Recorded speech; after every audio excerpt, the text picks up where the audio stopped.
வணக்கம். நான் உங்கள் அம்மா வீட்டு சமையல் மீனாட்சி.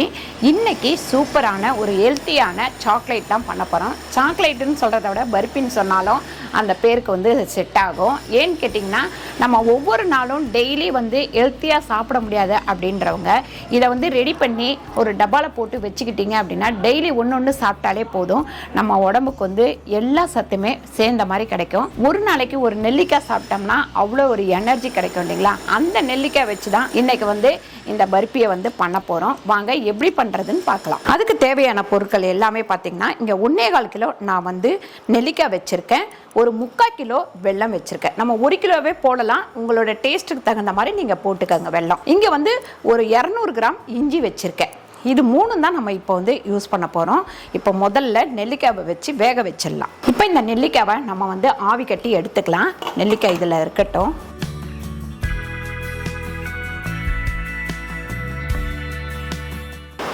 பாருங்க, இப்போ வந்து நெல்லிக்காய் வந்து நல்லா இந்த மாதிரி வெந்துருச்சு. இதை ஆஃப் பண்ணிவிடுவோம். ஆஃப் பண்ணிவிட்டு எடுத்து நல்லா ஆற வச்சிடலாம். பாருங்க, நல்லா வெந்ததுக்கப்புறம் இந்த மாதிரி வந்து நம்ம இந்த விதையை இப்படி அமுக்குனாலே போதும், நமக்கு வந்து அந்த விதை வந்து வெளில வந்துடும். நல்ல ஒரு 1/2 டம்ளர் அளவுக்கு தண்ணி ஊற்றிக்கலாம். இதில் பார்த்திங்கன்னா நம்ம வந்து 1/2 டம்ளர் தண்ணி ஊற்றினோடனே நம்ம இந்த 3/4 கிலோ வெல்லத்தை போட்டு நல்லா காய்ச்சி எடுத்துக்கலாம். பாருங்கள், இஞ்சி வந்து ஃபஸ்ட்டு அரைச்சி எடுத்துக்கலாம். பாருங்கள், வெல்லம் வந்து நல்லா கரைஞ்சிருச்சு. கரைஞ்ச உடனே இப்படி வடிகட்டி எடுத்துக்கோங்க. வடிகட்டிட்டு நம்ம வந்து இது கொஞ்சம் கொதிக்க விடணும். ஒரு 1/2 ஸ்பூன் அளவுக்கு நம்ம சால்ட்டு சேர்த்துக்கலாம். அரைச்சி வச்சுருக்கிற இஞ்சியை வந்து இதில் சேர்த்துக்கலாம். இப்போ நம்ம அரைச்சி வச்சுருக்கிற இந்த நெல்லிக்காவை இதில் சேர்த்துக்கலாம். நம்ம பாருங்கள், இப்படி மாற்றி மாற்றி நம்ம வந்து நல்லா கிண்டிக்கிட்டே இருக்கணும். சிம்மில் வச்சே கிண்டணும். ஹையில் வச்சோம்னா ஒரு மாதிரி ஆகிடும். இதில் கொஞ்சம் நம்ம இறக்கிறதுக்கு முன்னாடி 1 ஸ்பூன் அளவுக்கு நெய் சேர்த்துக்கலாம். நெய் சேர்த்துட்டு நல்லா வந்து கிண்டுவோம்.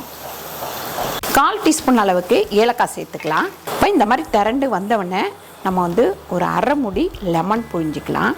பாருங்கள், ஒரு பட்டர் பேப்பர் போட்டிருக்கேன். போட்டுட்டு அதில் லைட்டாக நெய் தடவியிருக்கேன். தடவிட்டு இதை போட்டுருவோம். நல்லா இந்த பக்குவத்துக்கு வரணும். வந்ததுக்கப்புறம் தான் நீங்கள் வந்து இதில் எடுத்து போடணும். பாருங்கள், நல்லா இந்த மாதிரி இப்படி தடவி விட்டுருங்க. இது அப்படியே ஃபேன் கடியில் வச்சுருங்க. கிட்டத்தட்ட ஒரு 4 மணி நேரம் ஆகணும். நல்லா ஆறுனதுக்கப்புறம் நம்ம கட் பண்ணி எடுத்துக்கலாம். சூப்பரான நெல்லிக்காய் சாக்லேட் வந்து ரெடி ஆயிடுச்சு. இதை வந்து நீங்கள் டெய்லி வந்து ஒன்று சாப்பிட்டுக்கிட்டே வந்தீங்கன்னா உங்களுக்கு வந்து உடம்பு வந்து தெம்பாக இருக்கும். 2வது நிறைய சத்துக்கள் உள்ள நெல்லிக்காவை வந்து டெய்லி சாப்பிட்லாம். நெல்லிக்காவாக கொடுத்தா பசங்க சாப்பிட மாட்டாங்க. அதனால் இந்த சாக்லேட்டை நீங்கள் ஒன்றா டிஃபன் பாக்ஸில் கூட வச்சு அனுப்பிச்சிங்க அப்படின்னா அவங்க வந்து ஸ்கூலுக்கு போகிறப்ப கூட சாப்பிட்டுப்பாங்க. இந்த வீடியோ உங்களுக்கு பிடிச்சிருந்தா லைக் பண்ணுங்கள், ஷேர் பண்ணுங்கள், சப்ஸ்கிரைப் பண்ணுங்கள், ஃபேஸ்புக்கில் ஷேர் பண்ணுங்கள், மறக்காமல் கமெண்ட் பண்ணுங்கள். நன்றி, வணக்கம்.